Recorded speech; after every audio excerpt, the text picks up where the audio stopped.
L'information près de chez vous, le 12-13, Agathe Petit. Bonjour et bienvenue dans le 12-13. Impossible en plein festival de Cannes de passer outre la thématique cinéma. Et quelle meilleure opportunité pour cela d'évoquer une initiative nantaise lancée par plusieurs associations de jeunes cinéastes, la création d'un pôle audiovisuel. Les Quais de la Mémoire, Joli Môme Productions ou encore les Fougères, ces structures associatives dédiées à la production de vidéos et de films ont décidé de se regrouper. Objectif, faciliter d'une part l'accès à des studios et à du matériel professionnel en mutualisant les moyens, mais aussi, d'autre part, la promotion de leur production. Le pôle audiovisuel nantais, quand le cinéma indépendant se localise, c'est le thème de notre émission du jour. Le 12-13, l'invité de la rédaction sur scène. Pour en parler, je suis accompagnée aujourd'hui de Caroline Gabot, vous êtes chargée de production chez Joli Môme Productions, et de Sophia Ulrich, bénévole. Merci à toutes les deux d'avoir accepté notre invitation. Bonjour à vous. Bonjour et merci. On va s'intéresser un petit peu à votre association d'origine, j'allais dire dans un premier temps, Joli Môme Productions. Depuis quand est-ce qu'elle existe et quel est son champ d'action ? Alors l'association existe depuis un petit peu plus de 2 ans. L'objet de l'association, donc, c'est de pouvoir donner une chance à des jeunes qui veulent faire des films, mais qui savent pas vraiment comment s'y prendre. Donc ils viennent à l'association, nous on les accueille, on écoute leurs projets. Et ensuite, on utilise un peu le réseau qu'on a de techniciens, de créatifs, d'acteurs, etc. Donc, pour les aider à concrétiser leurs projets. Alors en quoi le projet Joli Môme Productions et les autres associations qui font partie des autres associations nantaises qui vont créer avec vous donc ce pôle audiovisuel se complètent exactement ? En fait, on s'est rendu compte qu'il y a énormément d'acteurs du milieu audiovisuel sur Nantes et sa région. À l'heure actuelle, chacun fait un petit peu des films dans son coin, tous avec les moyens du bord. On réclame tous des subventions, on essaye tous de trouver des financements, puis à la fin, on bricole quand même avec ce qu'on a. Donc on s'est rendu compte que si on se mutualisait, si on se mettait tous ensemble, on deviendrait beaucoup plus fort. On pourrait mettre en commun le matériel et on pourrait bénéficier de nouveaux services qui seraient très utiles à la création. Donc l'objectif, c'est vraiment une professionnalisation.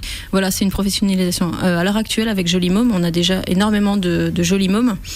On peut peut-être dire juste les Joli Mômes, c'est toutes les personnes qui participent à l'association, que ce soit les encadrants ou les jeunes qui participent. Mais énormément arrivent à se professionnaliser grâce à Joli Môme. À devenir ensuite, à enrichir leur CV avec des expériences, à travailler sur des films à différents postes et puis ensuite à pouvoir accéder à des milieux professionnels. On en a quelques-uns maintenant qui sont des professionnels du milieu du cinéma, qui sont passés par la case Joli Môme au départ. Donc le but du pôle, c'est de pouvoir avoir un espace beaucoup plus grand, beaucoup plus large, avec des personnes encadrantes professionnelles qui vont permettre de détecter des talents dans Nantes et sa région qui deviendront les futurs grands réalisateurs, les futurs grands comédiens de demain, parce qu'ils ont eu les moyens pour devenir plus grands. Et ce projet de pôle audiovisuel, il n'est pas né de la semaine dernière, c'est quelque chose qui est dans les tuyaux depuis un moment. Voilà, c'est quelque chose déjà qui date de très très nombreuses années. Même avant Joli Môme, il y avait déjà l'association Les Quais de la Mémoire qui a été fondée entre autres par Smaïl Moustafi, qui a fêté ses 20 ans cette année et qui a été le précurseur pour donner sa chance justement aux jeunes créatifs. Et puis depuis des années, en fait, le pôle existe déjà puisqu'on travaille déjà tous en réseau en s'entraidant mutuellement. Simplement maintenant, on voudrait que ce soit vraiment officialisé par notamment un lieu, et par un nom, par une structure, par un site internet. Alors, on va parler cinéma indépendant, évidemment. Donc, le cinéma indépendant a depuis pas mal d'années recouvré, on peut le dire, ses lettres de noblesse, même si en France, ça fait partie intégrante de la culture, du paysage cinématographique. On le voit bien d'ailleurs à travers le festival de Cannes et ses sélections satellites, si je puis dire. Est-ce que c'est ce cinéma-là en particulier que vous entendez défendre ? Oui et non. On défend bien sûr le cinéma indépendant. Nous, on est à fond dans toutes les sortes de cinéma. La plupart des personnes qui viennent à l'association, elles sont fans de cinéma et de toutes les formes de cinéma, même le cinéma américain, les séries, les grosses prods, les comédies. Après, selon les générations, on a des références communes dont on se sert évidemment pour créer des choses. Là, on a un duo de comédiens qui s'est formé à l'asso maintenant qui s'appelle Les Imposteurs. Et on a des références communes comme Les Nuls, bien sûr. Alain Chabat, Mel Brooks. Et du coup, on crée des comédies en se référant avec les parodies de Leslie Nielsen et les choses comme ça, qui sont des projets maintenant, parce qu'on a des références communes liées à la génération. Et après, évidemment, on accueille tous les types de projets. Donc on a fait une soirée de présentation vendredi au Cinéma 14A, Et on a voulu montrer l'éclectisme des projets qu'on soutient. Donc on avait pas mal de choses différentes. On avait des clips, on avait des films plutôt dramatiques, on avait des comédies, des fausses publicités.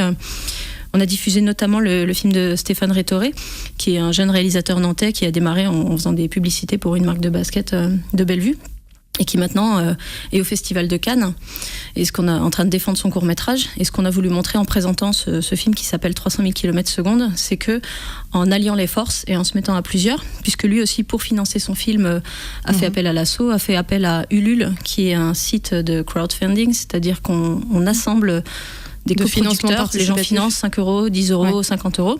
Ça permet de financer les films. Avec l'argent, évidemment, on peut payer les techniciens, on peut payer le chef opérateur, on peut rémunérer des comédiens. Et tout cet assemblage de gens professionnels font des films de très haute qualité qui sont qualifiés pour des festivals comme Cannes. Ce qu'on espère avec le pôle audiovisuel, c'est justement avoir au moins 6 personnes rémunérées à l'association qui sont des professionnels et qui vont encadrer des jeunes talents. Et on en a pas mal des jeunes talents, pour leur permettre de faire des films suffisamment professionnels pour obtenir des prix à différents festivals, à Berlin, à Cannes, qui vont venir ensuite faire rayonner le pôle, la ville de Nantes et tous les talents locaux. Alors vous évoquez justement le 14A. On a interrogé Marc Moessen, qui est assistant de direction au cinéma du 14A à Nantes, cinéma qui est la place forte du cinéma indépendant à Nantes. Il évoque le cinéma nantais et votre projet de pôle audiovisuel. Écoutez.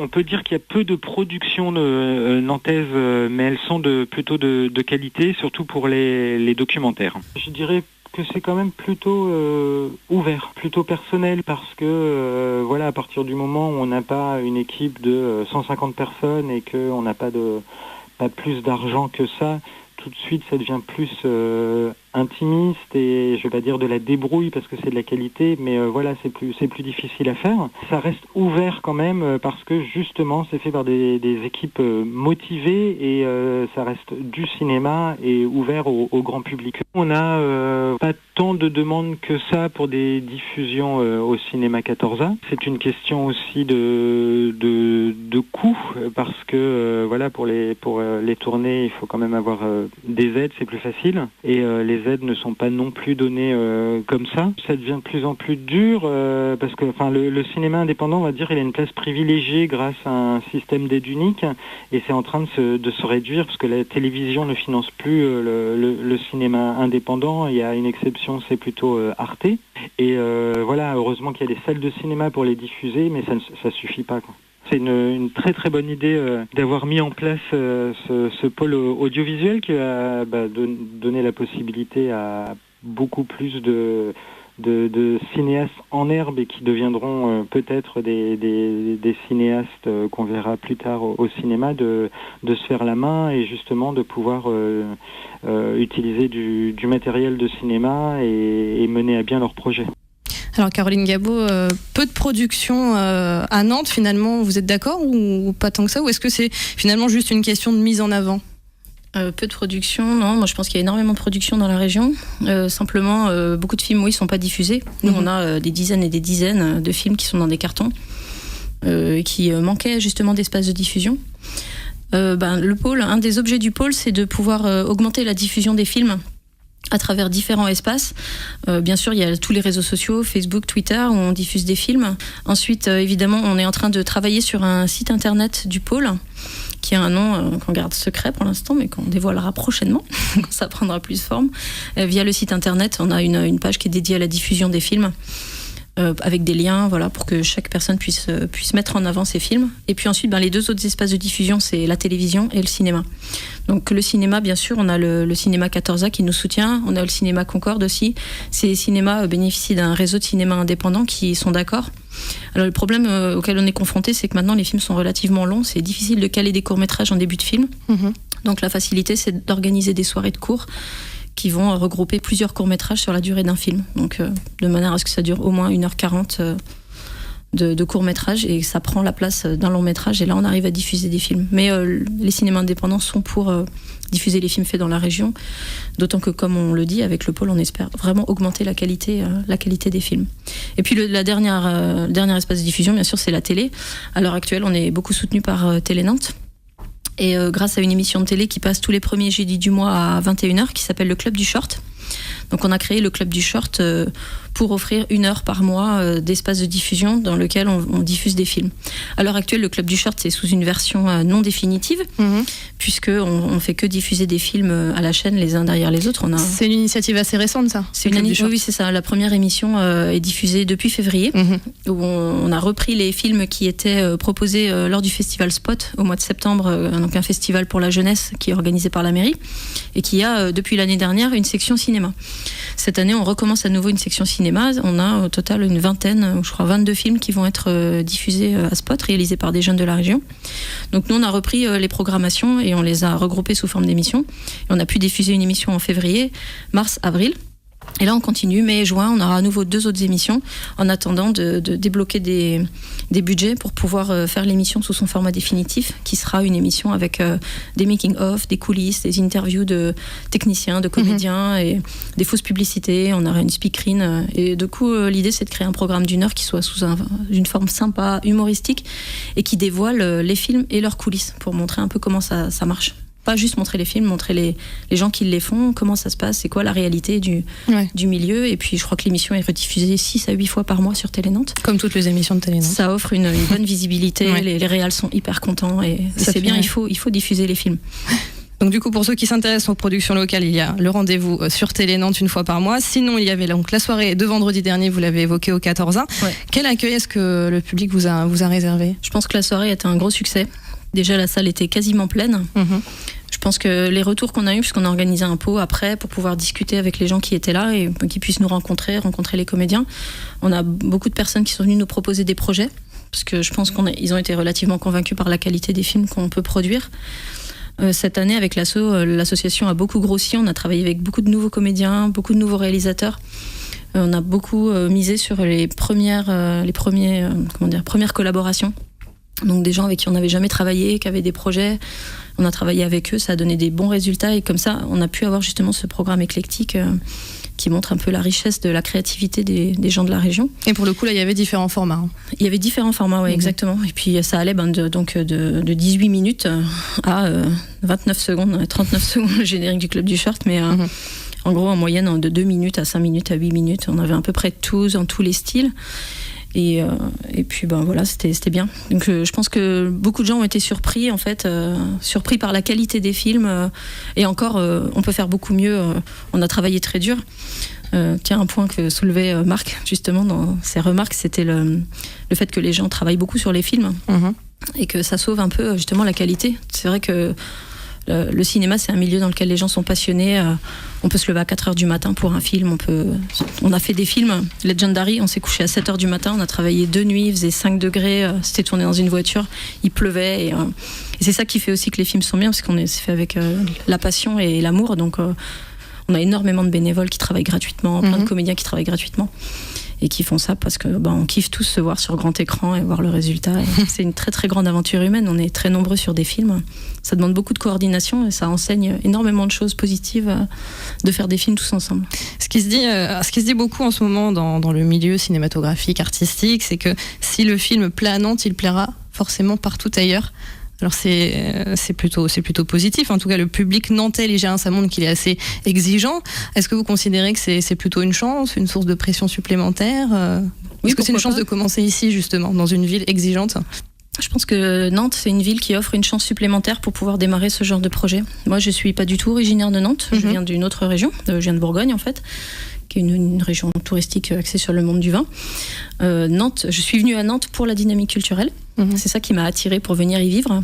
Et je pense qu'il y a énormément de gens comme moi qui travaillent dans le milieu culturel et qui viennent vivre à Nantes pour être entourés par un environnement positif au niveau de la culture. Et il y a énormément de personnes qui sont des connaisseurs dans le milieu. Donc je pense que si un film est reconnu à Nantes, en plus Nantes se veut un modèle culturel, un modèle de développement culturel. On a la chance d'avoir une politique jeune aussi à l'écoute de ce genre de projet. Donc oui, je pense que si le film passe à Nantes, c'est possible après qu'il soit distribué ailleurs. Et d'ailleurs, à Joli Môme et via le pôle, on travaille énormément à ça en inscrivant des films dans des sites qui proposent des festivals. Et on vise pas que des festivals français, on vise des festivals internationaux. On a des films qui sont sous-titrés, on a des films qui sont muets, des clips musicaux, etc. Et on cherche à les diffuser pour obtenir une reconnaissance au niveau aussi international. Pour revenir vraiment sur le pôle audiovisuel, cette structure que vous cherchez à créer, à qui est-ce que vous avez fait appel pour la financer ? À l'heure actuelle, on est donc en discussion avec la mairie qui soutient le projet. Oui. Et puis on cherche également des subventions indépendantes, des subventions privées, donc des financeurs, des fondations qui pourraient venir participer à ce projet, sachant que c'est un projet qui est, on va dire, à la mode, puisqu'il y a d'autres villes qui ont mis ça en marche, de créer des pôles audiovisuels. J'allais vous le demander, oui, si c'était inédit ou pas. Non, c'est quelque chose qui se fait en ce moment, de regrouper plusieurs structures sous un lieu en fait commun. Sachant que à travers le pôle, chaque structure, chaque association garde son indépendance, garde son identité, garde son local. Le pôle audiovisuel, ça serait vraiment un lieu, un espace de travail que chacun pourrait utiliser, mais tout en gardant sa propre identité. Mais c'est quelque chose qui se fait dans d'autres villes et qui a déjà démontré que c'est un point positif dans le développement culturel d'une ville en général. Nous, avec le pôle, c'est vrai qu'on aimerait avoir, par exemple, un studio de tournage dans lequel on pourrait régler des lumières, pas avoir de contraintes avec la météo. Parce que c'est vrai que Nantes, c'est pas une ville réputée pour ses 365 jours de soleil. Il y a de la pluie, il y a du vent, ça rentre dans les micros, ça passe devant les caméras, il faut s'organiser. Des fois, il y a 40 personnes sur un tournage et il pleut, il faut décaler. Ça tourne vite à l'enfer. Si on avait un studio, si on avait un fond vert, si on avait un studio d'enregistrement pour refaire les voix, refaire les sons, ça augmenterait bien sûr la qualité des films. Comme l'a dit Marc et comme on l'a dit déjà tout à l'heure, plus les films sont de meilleure qualité, plus ils ont des chances d'être primés. Plus on est primé, plus on est pris au sérieux. Plus on est sérieux, plus on peut obtenir des financements de la part du CNC, de la part d'autres organisations pour faire des films de qualité encore supérieure et de niveau très professionnel. Donc les différentes associations, on insiste bien là-dessus, ne disparaîtront pas lors de la création de ce pôle, elles existeront toujours. Exactement. De façon dissociée. Simplement, voilà, vous allez échanger du matériel et de l'espace. Exactement, on va mettre en commun en fait nos compétences, nos souhaits, voilà, et puis essayer de bénéficier de ce lieu qui pourrait offrir des nouvelles possibilités qui à l'heure actuelle existent, mais dans le privé, puisque bien sûr il y a en parallèle tout un réseau privé qui est difficilement accessible quand on est débutant, contrairement à Jolimôme ou aux autres associations qui offrent leur chance aux gens qui débutent ou qui savent pas du tout comment s'y prendre pour faire des films et qui sont pour autant des gens qui peuvent être très talentueux. Oui. Et qu'il faut écouter et qui n'ont pas soit les ressources ou le réseau nécessaire pour exactement, parce qu'au début c'est très difficile avancer. Quand on veut faire un film, c'est très difficile, on ne sait pas du tout comment s'y prendre, ça coûte cher, où est-ce qu'on va trouver une caméra, où est-ce qu'on va trouver un caméraman, et voilà, moi je sais pas faire de montage et je sais pas faire ça, mais à la fin il y a des personnes compétentes, même si on a juste l'idée, même si on sait pas écrire un scénario, il y a maintenant à l'heure actuelle des associations qui peuvent aider pour la base, c'est-à-dire convertir une idée en scénario, assister pour le découpage du film, les donner aider. Des cours tout simplement. Voilà, on les assiste, on est là pour ça. À l'heure actuelle, on n'est pas beaucoup, mais on est là, on existe, voilà. Puis après, on peut les aider aussi avec les subventions qu'on a pour aider à financer aussi une partie. Ouais. Alors des fois, les subventions, on les utilise, on paye uniquement le caméraman et le monteur, et toutes les autres personnes sont bénévoles. Mais c'est pas grave, à la fin. Le résultat est là. On se débrouille quand même. Ouais, on se débrouille quand même. Et puis ça fait plein de gens qui ensuite ont travaillé sur des films. Et ça peut devenir très très vite une vraie passion, l'ambiance des tournages. Vous commencez plus ou moins à aborder le sujet, mais est-ce que d'après vous c'est une nécessité aujourd'hui, en 2014, quand on est indépendant, qu'on n'appartient pas spécialement à un milieu, j'allais dire... Peut-être que c'est cliché, mais j'allais dire parisiano, showbiz, fils d'eux, fille d'eux, voilà. Est-ce que c'est nécessaire de se mutualiser ? Alors oui, peut-être, parce que les écoles de cinéma restent très chères.